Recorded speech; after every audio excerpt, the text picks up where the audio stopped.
Hi, and welcome to this edition of the Midday Market Update for October 1st, 2020. It's a new month.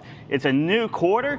Let's start off the fourth quarter great, right? Right, Michael Vincent? My name's Kevin Hill, here with the dude, Michael Vincent. Hey, welcome everybody. Yeah, day one of Q4. 2020, right? I know. It's exciting. Hey, and today's show, as always, is interactive. So, LinkedIn, Facebook channels, get your questions and your comments in. We'll do our best to address those and get your questions answered. So, live interactive event here, right? Every Tuesday and Thursday at noon.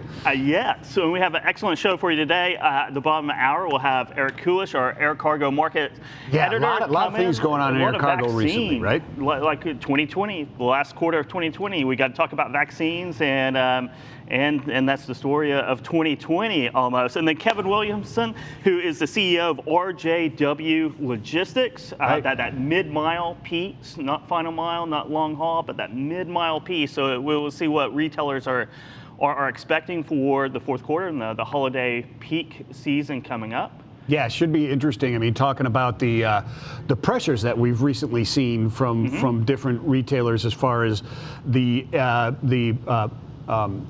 more stringent, I guess, adherence to the 2-day delivery on time percentage, et cetera, right? Yes. Must deliver by dates, et cetera, which puts a little bit of strain on things.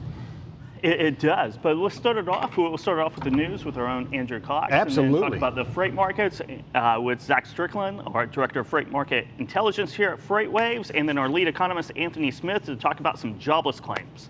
But I think our top story today is about Nikola. Andrew, what do we have on that? Gursky, basically, when they asked him what they could have done to avoid the fallout from the report, Gursky had a great quote. He said that he's not going to chew on yesterday's breakfast. Their focus is moving forward from here, and he also said that the board is supportive of the team moving forward. CEO Mark Russell did decline to comment on whether or not he was put off initially by Milton's outsized personality and constant Twitter squalls, but he did say that Trevor Milton's vision for Nikola and the vision for the future of hydrogen was absolutely brilliant. He went on to say that Trevor's plan is still in place, and that is to deliver a battery truck, then deliver a fuel cell truck, while at the same time trying to build out that fueling network. Nikola on Wednesday published a timeline that expects of milestones they expect to hit. That begins with the European testing of the Nikola tray in the fourth quarter of this year. One thing that was really missing from the lengthy press release yesterday was the Nikola Badger. Nikola said that the truck was omitted from the press release because the negotiations are still ongoing with GM. GM announced that it would be building that Badger as well as supplying batteries and fuel cells for Nikola in exchange for an 11% stake in the company, or roughly 48 million shares at $42. But as of this morning, Nikola is trading at $24 a share. It is possible that the Nikola team is able to save this deal, but it will likely come out of it with GM taking a larger stake. Lastly, Nikola has canceled their upcoming Nikola World, which is scheduled for December. This is where we were supposed to get that first look at the Nikola Badger. I think there's a lot of speculation on whether the Badger is dead.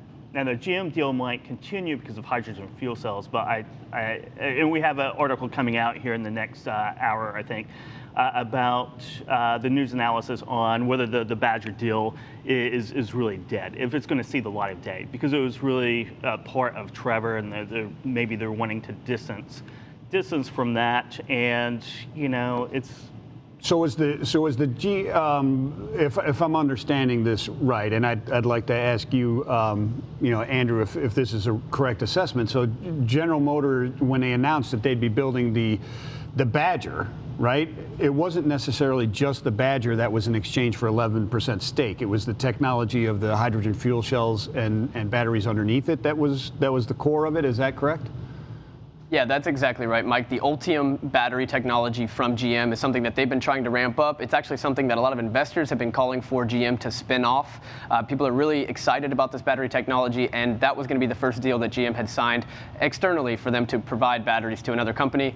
That is definitely a part of the deal, but we're going to see how that deal eventually shakes out. It may not get done, but I'm confident that Nikola can actually save that deal with Steve Gursky at the helm. He's a longtime GM executive. I think there's good enough relations there, and I think the team is strong enough now that they do get that deal done. It just may take over. It may have GM take over with a bigger stake. Yeah, I think the expected date was yesterday for that deal to close, but I think the walkaway date isn't until early December for it just to dissolve. But, okay. So there was a walkaway date in December? Yeah, walkaway date. Gotcha. And GM doesn't really have any skin in the game in the original 11%. Nikola stock is devalued from then. So if they take a bigger stake, then they can still take a bigger stake without putting any skin in the game whatsoever. Yeah. Which is one of those weird things about this deal. Yeah, it's a good position to be in if you're General Motors. It is. So let's talk about the latest on the fueling stations again, because there was, this was the infrastructure that they were going to build out, et cetera, and then there was talk about, because of the economics of it, that they were going to be actually trucking the hydrogen in to these stations. Do you have an update on that or any information on that, Andrew? Sure, they did. Russell and Gursky both mentioned it in the press release and have talked to the media about it.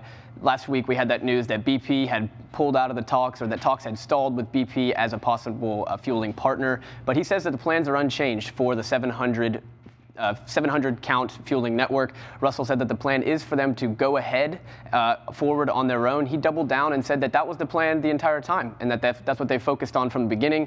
That's not what they said last week when they were looking for a partner, but in any case, he said that they're absolutely open to partners to help de-risk and accelerate what they do, but they do expect to be able to announce a partnership on the hydrogen side before the end of the year. But if they don't, either way, he thinks they're on good ground to have, they think they're in a good place to be starting in the ground on the first commercial fueling station sometime next year.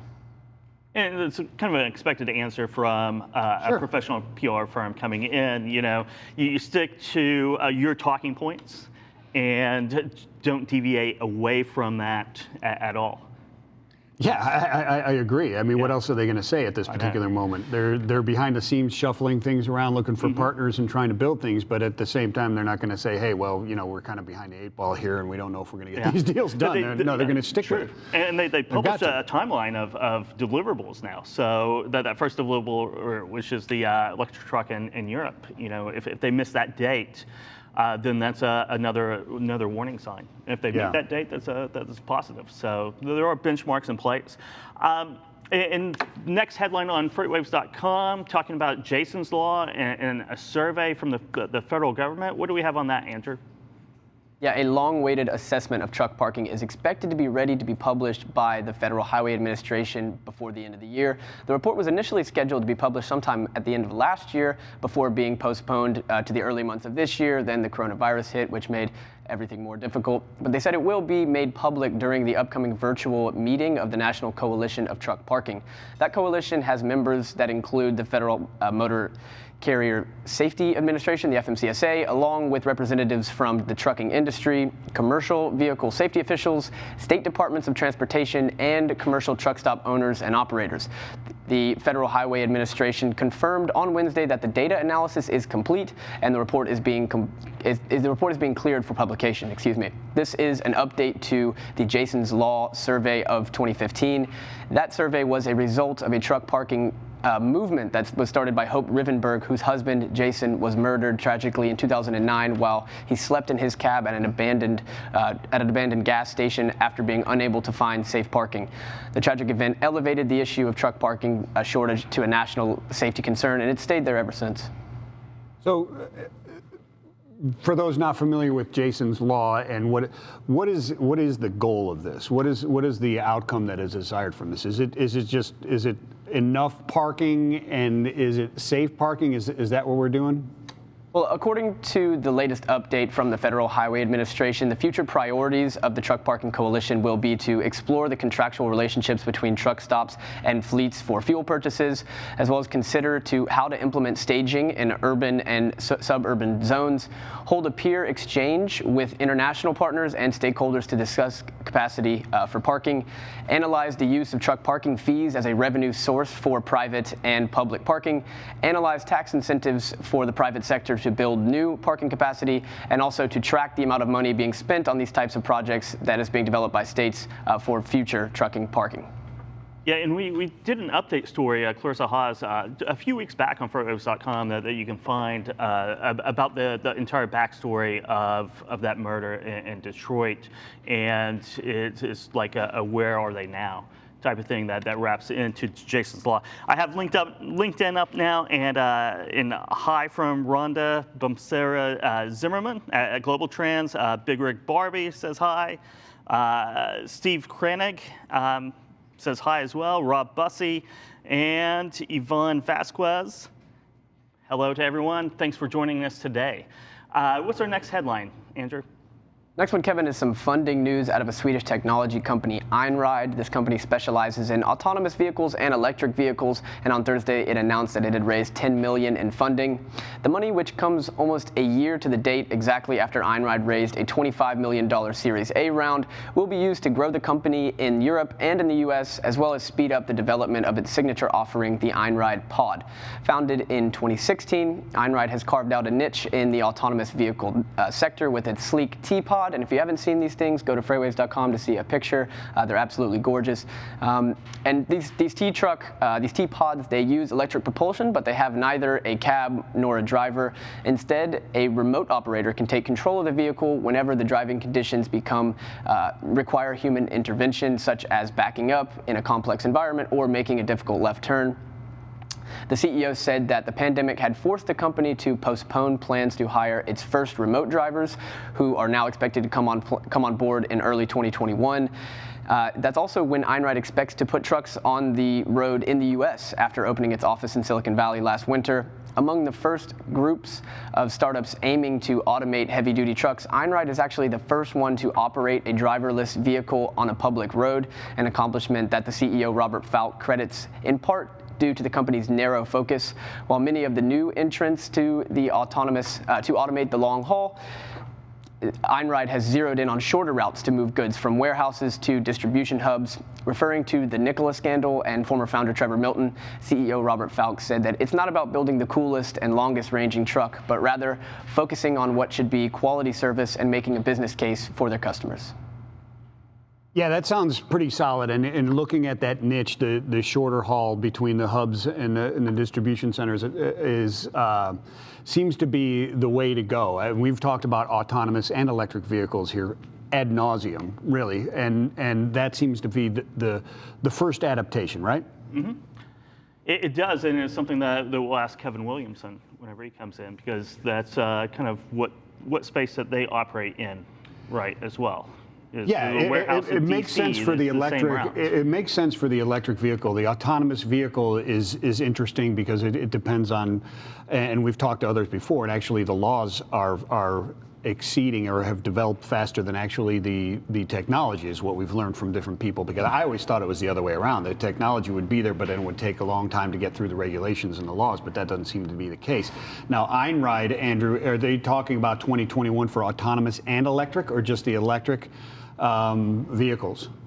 Well, it seems that they're aiming for both. Since they are trying to hire on those first remote operators, they'll have some remote operators likely in their Silicon Valley office operating some of those vehicles. I'm expecting these to be a very short haul or very repetitive lanes, such as drayage, or very short haul, again, as they said, from warehouse to DC. Don't expect to see any driverless pods out there on the main highways anytime soon.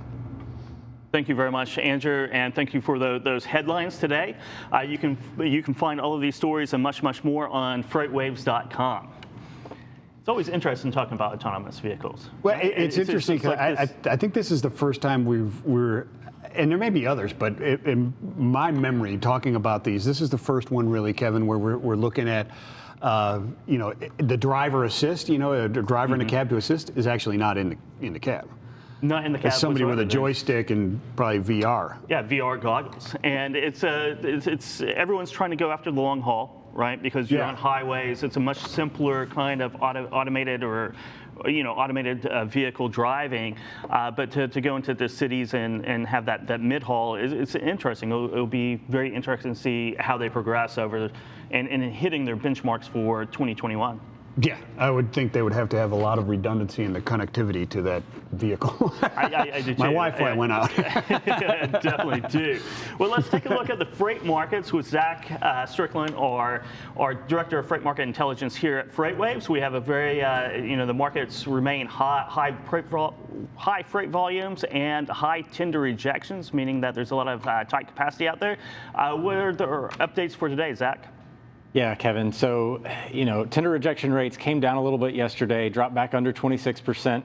Not terribly unexpected, but at the same time, we're still very high, like you said. Volumes continue to be very strong, and there is a little bit of a concern over the next week or so about how much freight may dip to start a quarter. This is a very seasonal, traditional effect that we see at the end of quarters, in the beginning of quarters, end of month, new month. A lot of shippers try to get a lot of freight out at the end of the month.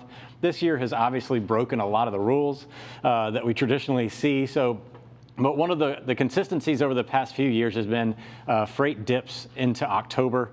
And time will tell. It still looks like we have a lot of volume coming in through the ports. There's still so much volume, even if it does decline a little bit, which is roughly about a 2 to 3%. In any given year off of September, it won't be significant enough to pose any relief to the pressure that's currently placed on rates right now. Yeah, it's not going to drop the tender rejects from 25.66, I think it was yesterday, down to 6% or 5%, where you would expect downward pressure on rates, right? Yeah, for sure. We really have a long way to go to get the market back, under control, as it were. I mean, again, we're going into bid season now.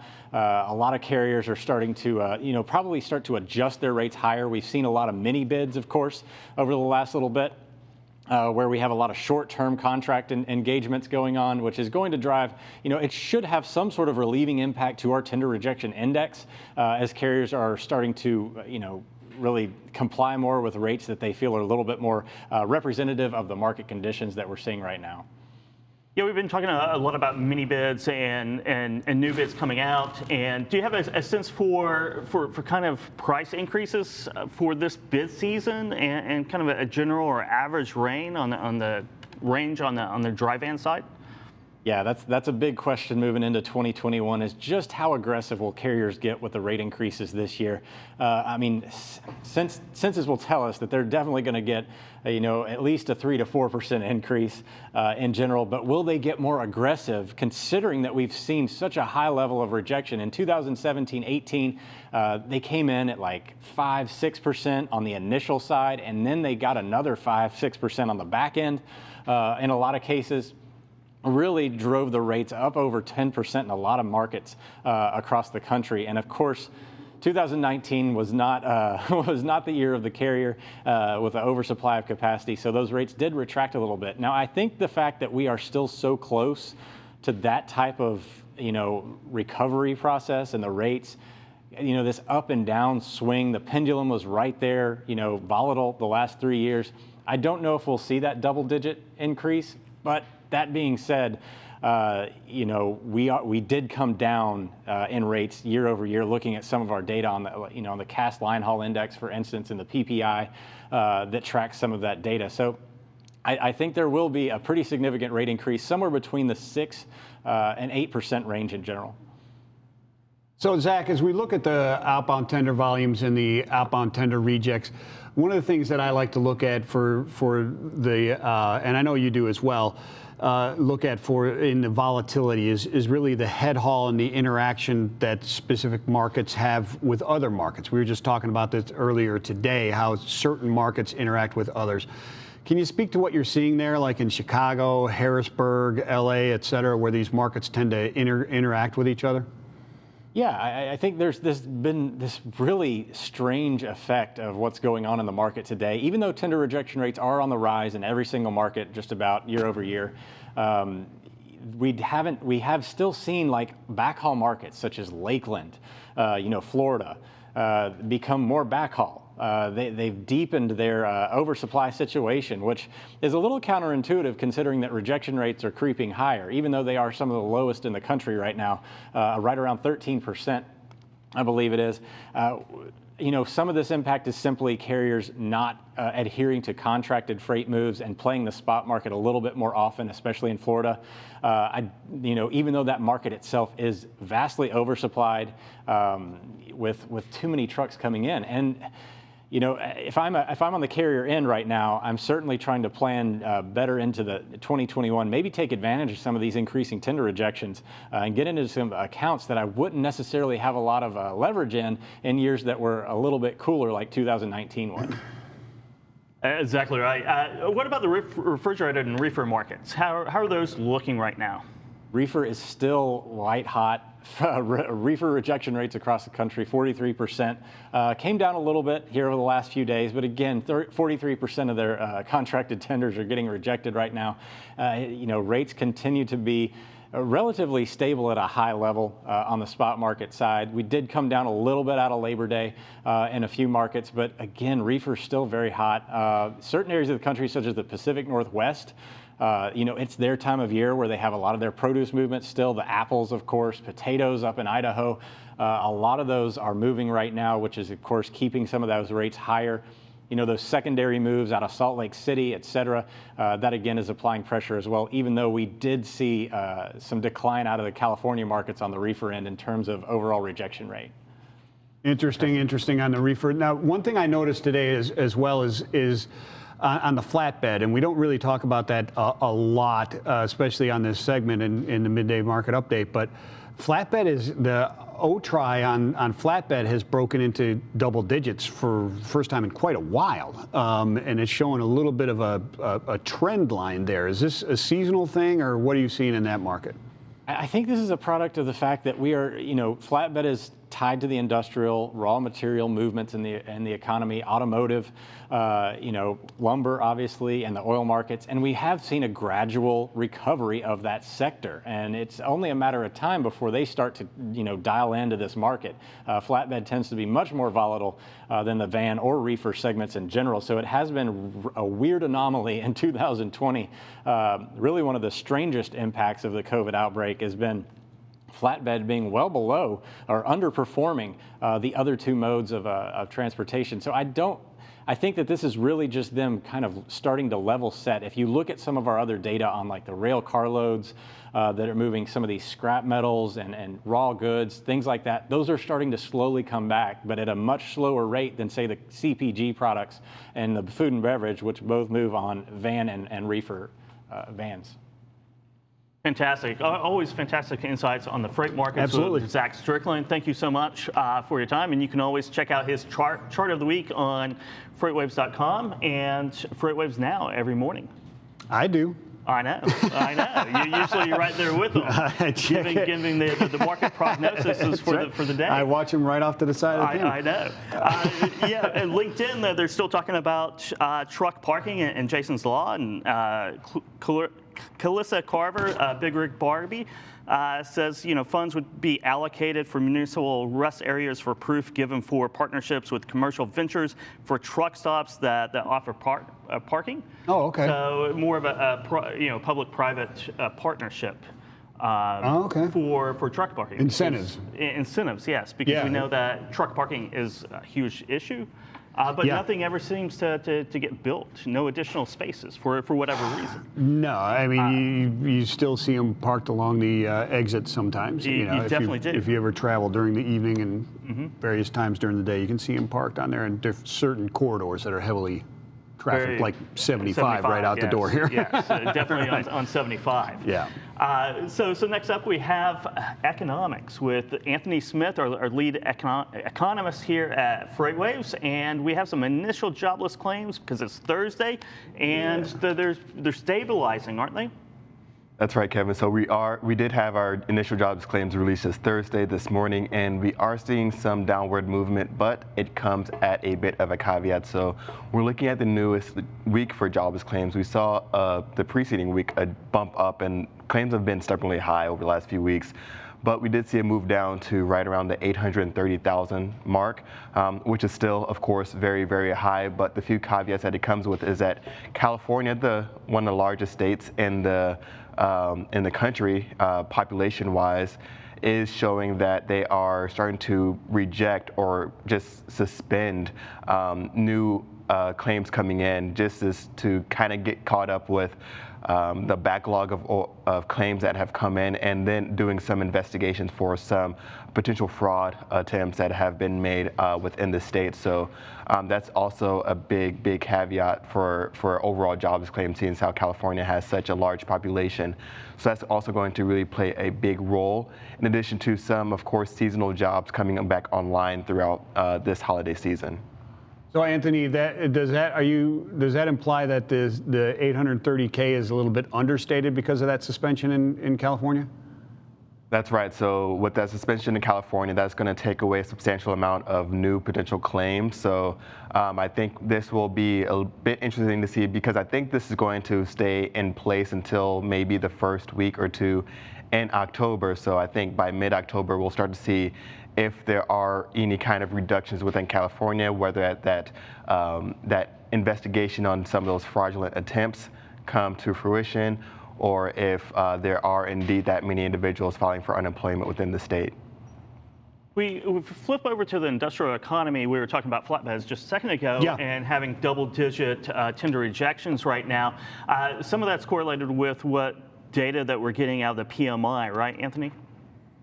Yes, right, to some extent. I mean, with our flatbed outbound tender rejection index, I think that shows a bit more of a lead time, seeing as how that is moving on a day-to-day basis compared to some of the monthly movements that we see in the PMI, but the two are very closely correlated. And what we saw in the latest PMI number was that there was indeed some modulating, some downward movement, but still in expansion territory overall. So for overall manufacturing, we saw that there was a movement to 55.4, so down just slightly from 56.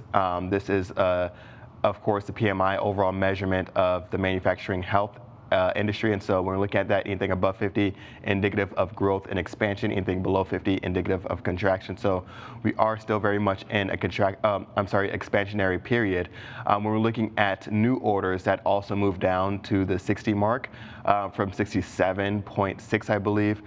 So we are starting to see some modulating going around with the PMI, so maybe some downward movement, and I think that kind of correlates to some of the moderating we saw before this most recent spike within the flatbed capacity. So definitely kind of ties closely to what we're seeing within our own SONAR data, but we are starting to see some easing of sorts within manufacturing as the PMI shows.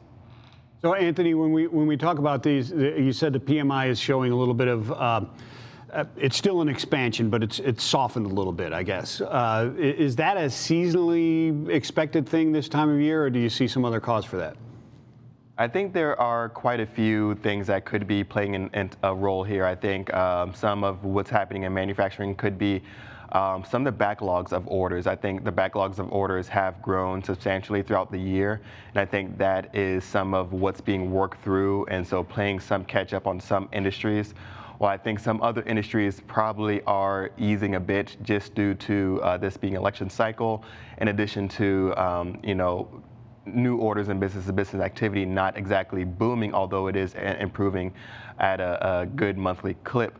So I think there are a few factors, and of course each industry is different, but I think we will start to see some moderating throughout the remainder of the year when it comes to manufacturing.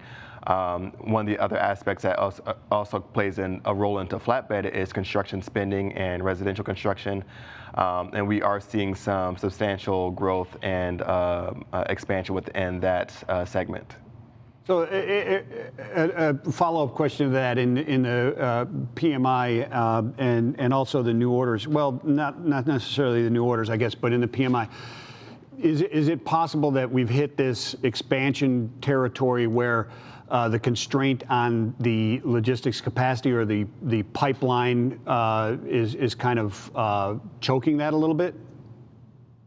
I think that could be a possibility, but I think what we've seen is that the logistics supply chain has been very responsive to some of the influxes in capacity. I think Zach Strickland did a really good job of just covering some of the mini bid activity that's been happening within the industry. But I think you're exactly right. We are starting to see a lot of I think, not confusion, but some complications within the supply chain. I think especially this gets really amplified when you look further up on the supply chain, when you look closer to upstream on the manufacturing and industrial side compared to downstream. We're looking at more of the consumer-facing side. Upstream, I think it's a little bit more difficult for manufacturers and those that are dealing with these heavy-duty machineries to really have any kind of leeway or flexibility within placing new orders, production, or being able to move any type of inventory. So I think that upstream aspect is really much more difficult to really maneuver throughout the supply chain for sure. Yeah, so Anthony, before we move on to quick question before we move on to our next segment, on the consumer side, consumer spending growth has been kind of leveling off the last couple of months. Is that accurate?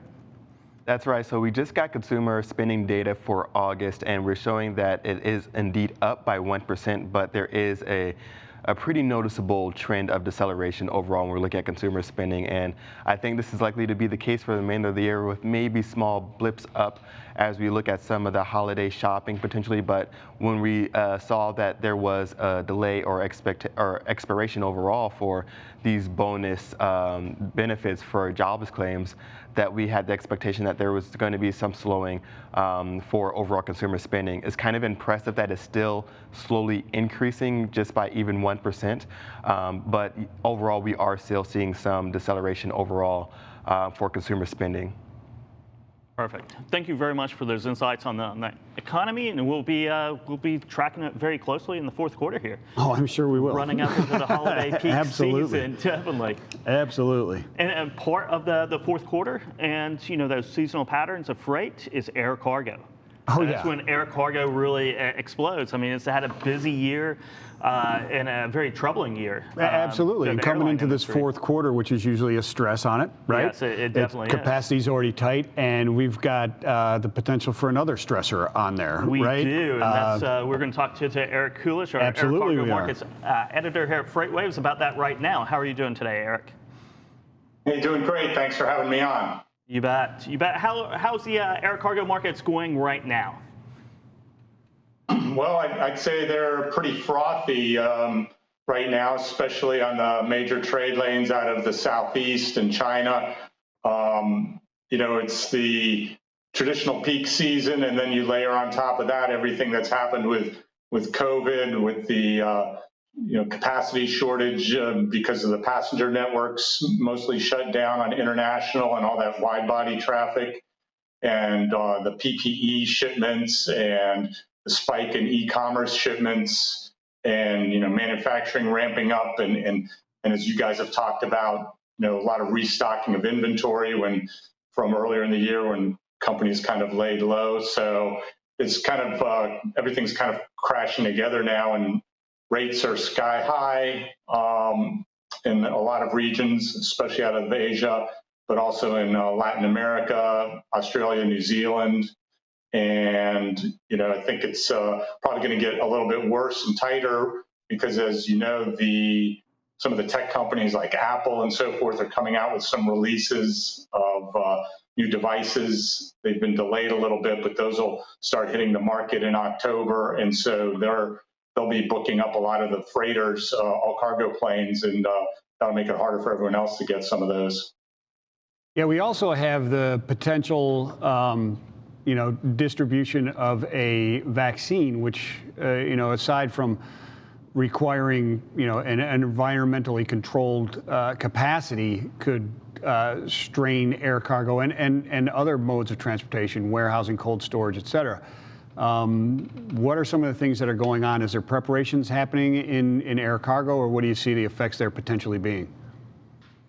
Yeah, that's a great question, great observation. That'll be another layer of demand on the air cargo system when a vaccine's ready. And it's not just the vaccine, it's, all the supplies that go with it and other things related to COVID, but, glass vials to put the vaccine in, test kits and other medical equipment. And so the air cargo industry is trying to ramp up, but as you said, there's concerns there's going to be a shortage of planes and other cold infrastructure. The International Air Transport Association estimated there would be a need for 8,000 747 freighters to move all the vaccines. DHL put out a study, said over 2 years they'd need like 15,000 freighters and 200,000 thermal shipping boxes or coolers and pallets and so forth. So, those numbers may not be 100% accurate. It's kind of estimations, but I think what they're basically saying is that, because part of it is how much trucking is going to be involved, right? A lot of the manufacturing will be local. So it's kind of depending on where the manufacturing is and then what's the balance between trucking and air and how much has to move internationally. But, the shortage goes beyond the aircraft. As you said, it's cold storage facilities, it's refrigerated trucks, and a lot of those aren't, they may be around major metropolitan areas, but they're not in more remote countries, more remote parts of the even developed countries. So how do you scale up? I think the concern is how do you scale up that infrastructure and and then last mile delivery.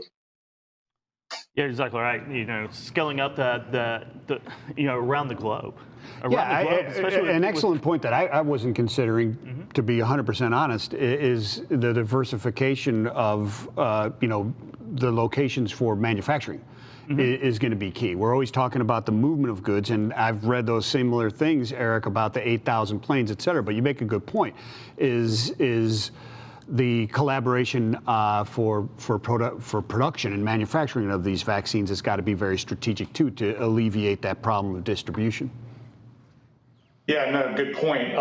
Some people are talking about fighting COVID like a war, and if you're in a war, you need strategic, military, tactical, planning and execution, and that's some of the concerns within the logistics community of whether there's enough of that. Are governments collaborating with industry, with each other to reduce regulatory barriers for aircraft to make ad hoc flights or have landing rights and overflight rights, to coordinate with industry to make sure there's identified where all the cold storage facilities are and if they can acquire new ones or put some temporary ones in. So that whole planning process is we're a little unsure how evolved it is. A lot of work is going in.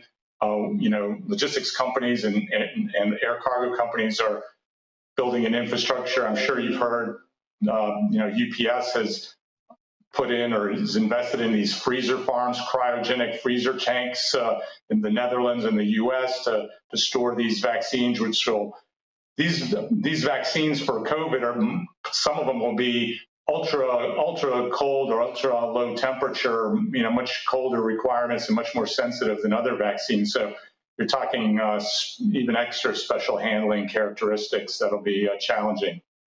It is challenging. I mean, you just can't throw up cold storage facilities like you can a warehouse, right? I mean, it's much more expensive and complicated process. Another wrench in some of these plans, especially on the capacity side, with certainly international flights and domestic flights being grounded in narrow bodies, is that there's been rumors, especially with United and American Airlines, of mass layoffs because of the lack of flights and travel, and the deadlines were kind of October 1st. Because right. of the bailout agreements.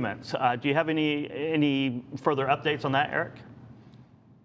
Yeah. So just to connect to the vaccine issue, the passenger carriers a lot of them have been deploying mini freighters or cargo-only passenger planes, including United, and so we expect a lot of those to be also utilized for vaccine delivery. But to your point, the bailout money or the government support for the U.S. airlines expired yesterday. So that was 6 months of payroll protection, and tens of thousands of workers could be laid off. United and American say they're probably going to have to lay off. Delta and Southwest have said they've had enough voluntary furloughs or people are taking packages that might be able to postpone some layoffs. But that's going to be a big hit, and we'll have to see what happens if Congress steps up. We will. So it's going to be a very interesting fourth quarter. You know, already the seasonal high and peak, and we have all these issues going on. So I think the air cargo markets will be a very exciting time, right, Eric? How does our audience reach out and provide story ideas and source information and contact you directly? Yeah, well, I'm on LinkedIn, Twitter. You can find me at Eric Reports, and my email is ekulisch@freightwaves.com. Great. Thank you very much for your time today, Eric. Always a pleasure talking to you. Appreciate it. Thanks a lot. Always insightful and a very interesting segment of logistics for me. It is, you know, air freight, and you did a lot of air freight and air cargo in your background, so sure. So it's definitely. I do have a question for you from our LinkedIn, and this is something that Cosmo Serban, Steve Kranig, I think Big Rig Barbie, Rhonda is talking about is the automated vehicles. That we talked about earlier, and hours of service. You know, if you have a remote control driver, they're probably going to be limited by the same hours of service rules as someone actually behind the wheel, right? You would think. Well, I think they would be governed by some sort of hours of service rule. I wouldn't necessarily say the exact same, right? Sure. It could be massively reduced or expanded. I don't think they understand how well someone can, you know, play Call of Duty for 18 hours. Sure. Right? I mean, you know what I mean? But I guess like slip seating, you could.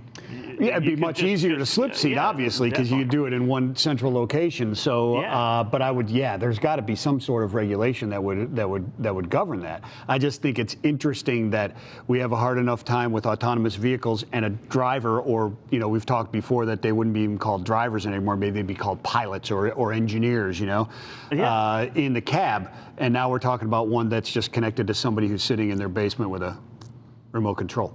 Work from home.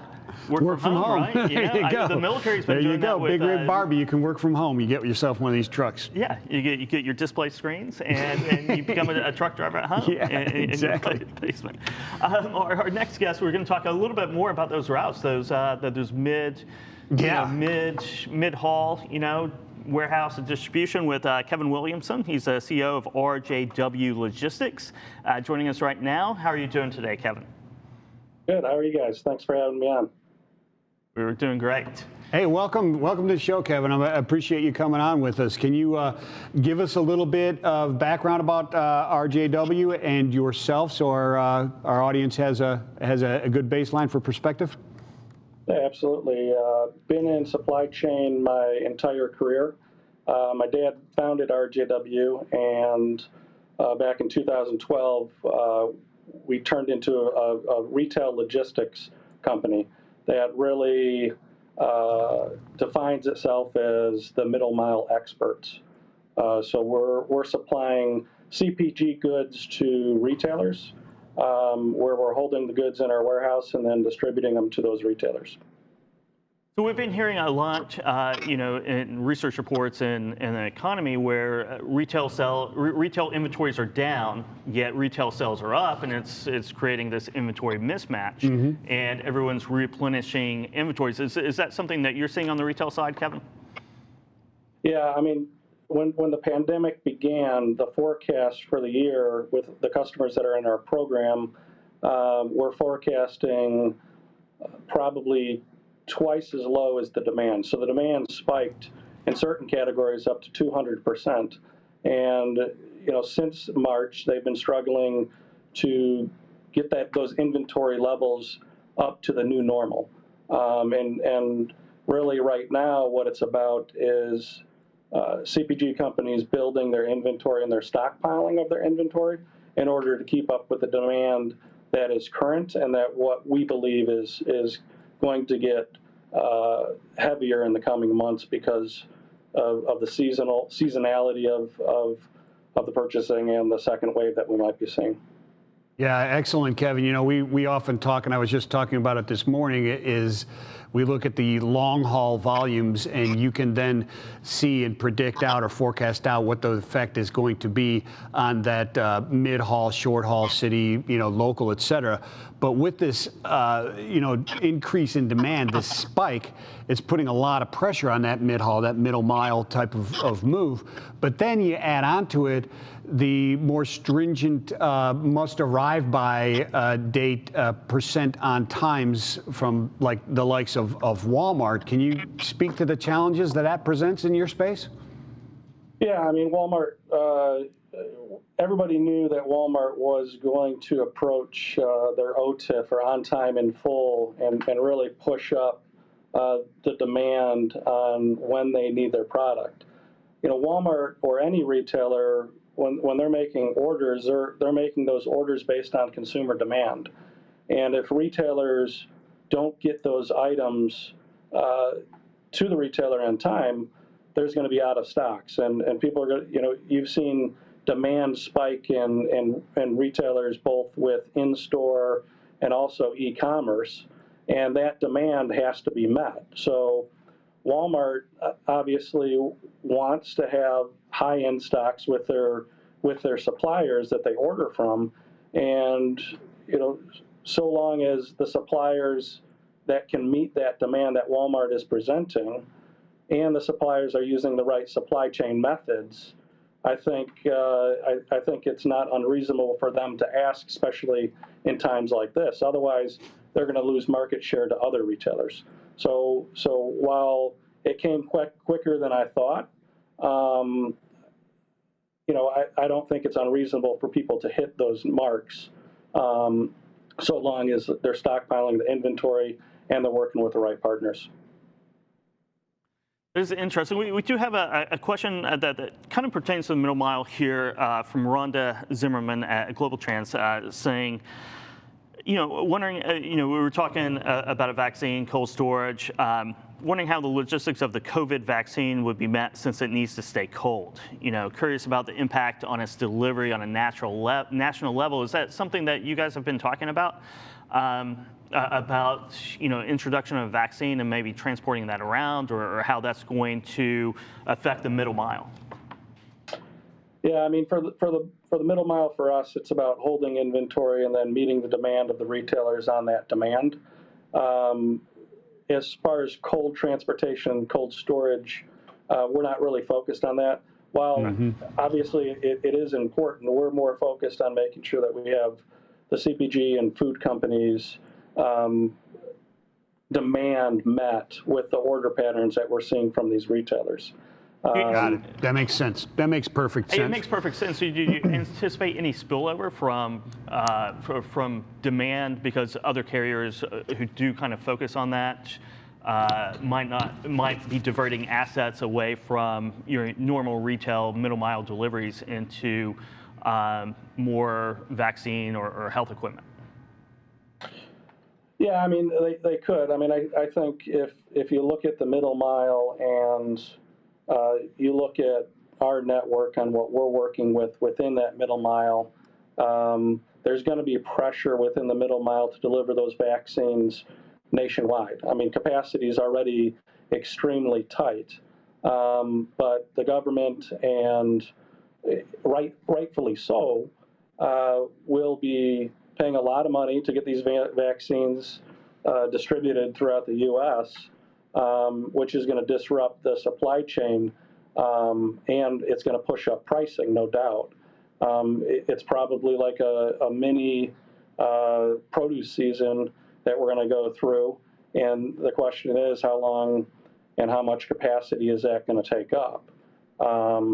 One thing that I do know is the constraints that Walmart has put down with the OTIF is going to disrupt the market, and there's going to be a lot of movement within the CPG industry to those that can service the middle mile to hit those marks. And if not able to hit those marks, they're going to be heavily penalized. So. That's true. So, I mean, it's a solid point. Obviously, it's true. So, I mean, they're doing this in order to make sure that there's goods on shelf. right, for the demand of the different products. And so, they put in these new requirements. I don't know if you can speak to the details of what those requirements are. I'm sure you understand those quite well, being in that space. But also how, you've talked about consolidation, when you anticipate the supply chain with that, how does consolidation actually help suppliers meet these new stringent OTIVs? Yeah, so when they announced it, I'll start with their first question. It was OTIF, right? It was on time in full, taking those thresholds from 87% up to 98% in all categories.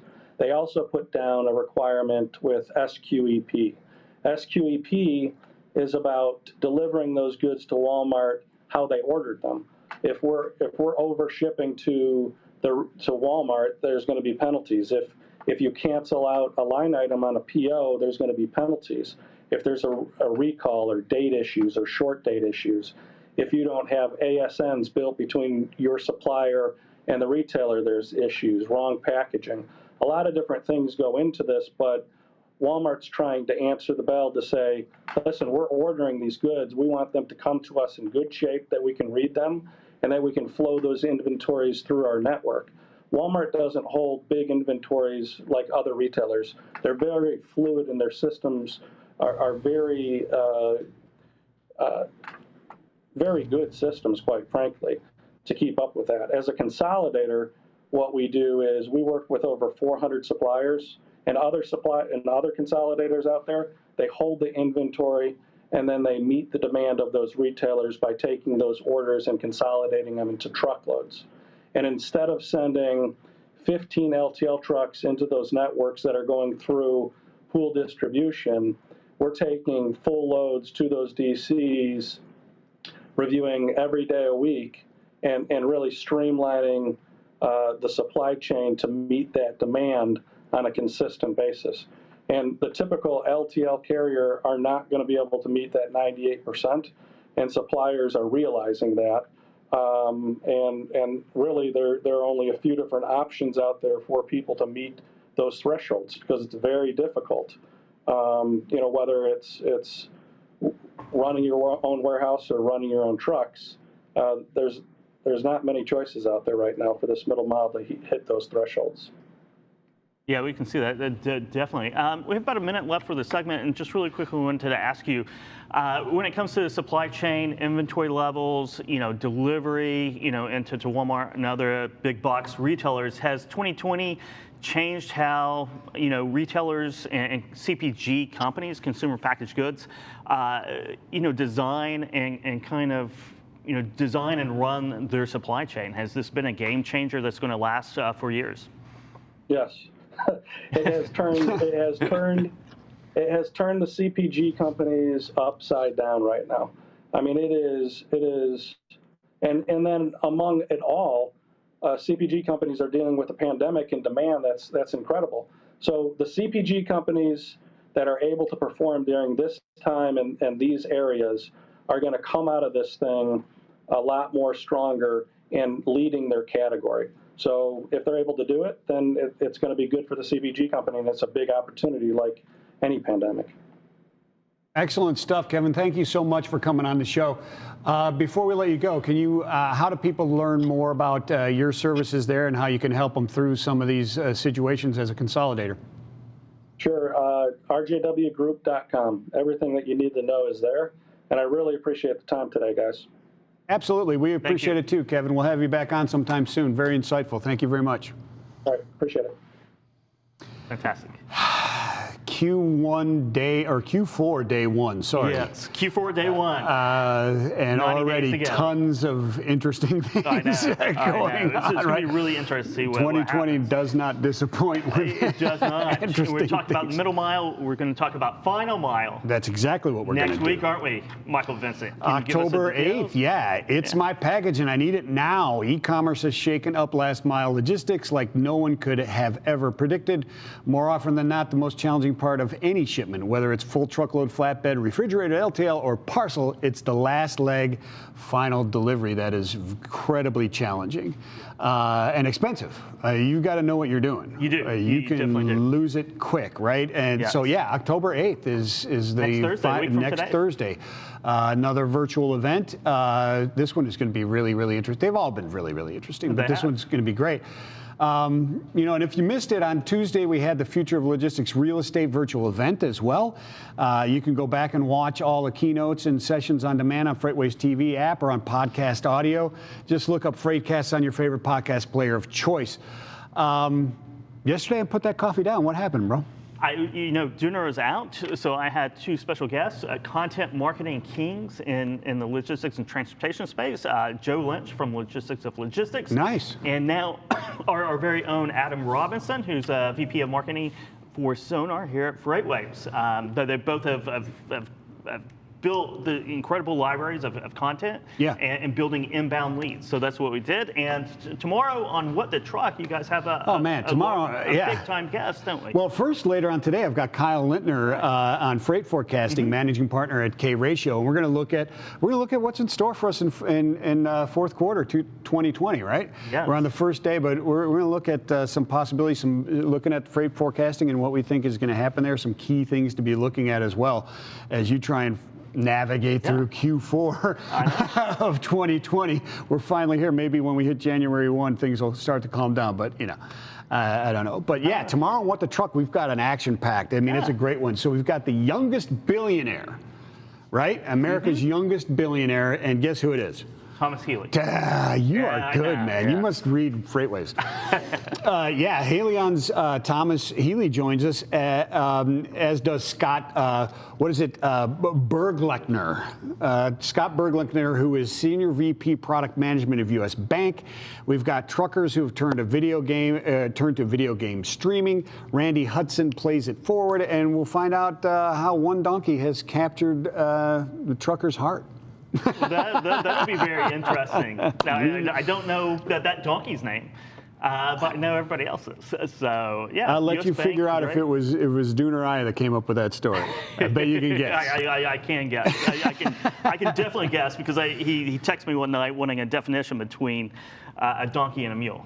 Yeah, is that right? That's awesome. So, and again, if you've missed any shows, check them out on demand on FreightWaves TV, the app, or on your favorite podcast player, or subscribe to FreightCast and get every single FreightCast podcast all in one feed at FreightCast.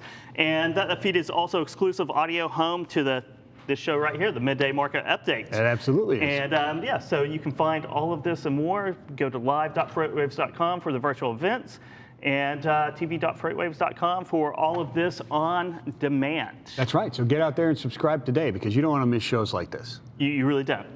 you really don't know. It's interesting. We'll keep you abreast of everything that is going on, and you know it's going to be interesting to see what happens with. Does the vaccine come out, and what kind of pressures does that put on it? Because you know, Eric is 100% right. Wars and certainly battles have been won and lost because of the logistics. That thin line of logistics. This is really no different. It's going to be the most ultimate logistics challenge outside of war absolutely is. in a long time. But stay tuned. That wraps it up here. We'll see you next time.